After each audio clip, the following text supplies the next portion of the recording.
Сәлем достар. Сіз әкиет тыңларға әзірме? Бүгін мен сізге Нганасан халық әкиетін сөйлешекмін. Жылы кетірген қышық деп атала ол.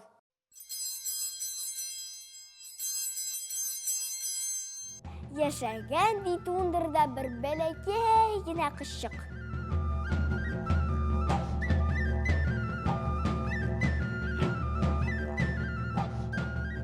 Аның тамағы һәр шақ аш, тәні жылынмы екен. Орлы бирлі ішіп йөри тұрғаш, ул аппақ қарға көмілген шум янына келіп шыққан.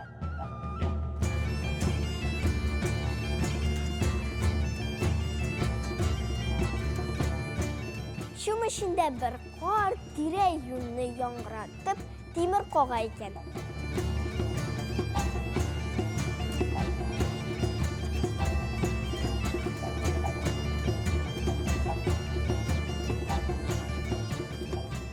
Қышық бабайға әндәшкен. Сиңа суық түгілмі, бабай? Қарт яқ-яғына қоранып, аваз салған. Кім оланда? Кіші болсаң, мұнда кір? Юқ, мен кіші түгіл, мен қышық. Көріп тұрам, сенің ошарыңа ризық юқ. Үйің суық. Сен меңа темірден ераққа шарлық 2 қанат яса бір әлі. Көкті бейт ерақта жиді қыз яшай. Ул жиді қызның тылсымлы жиді қопшығы бар.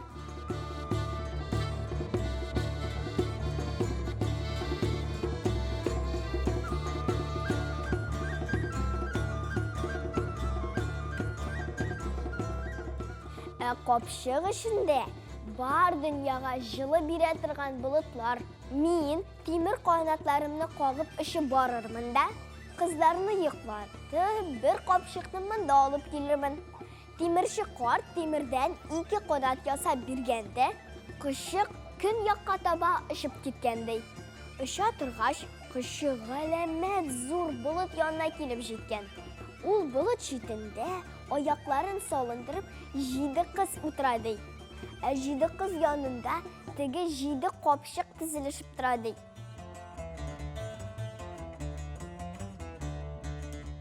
Жиді қызның жидісі дә йықыға талсын, деп пышылдаған қышық. Һәм не ғажап, бір-бір артлы оларның көзлері йымыла башлаған.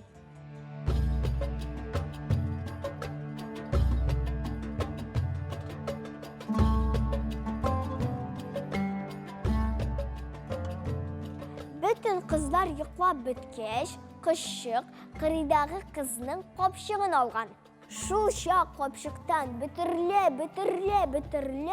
бұлытлар аға башлағандар.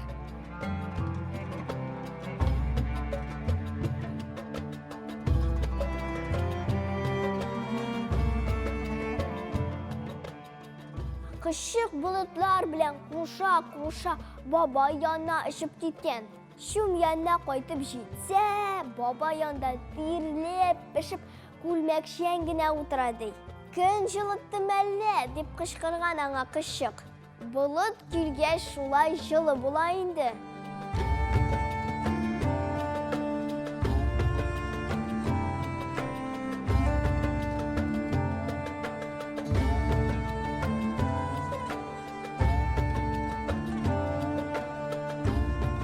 Рахмет сиңа деп қол болғаған аңа бабай.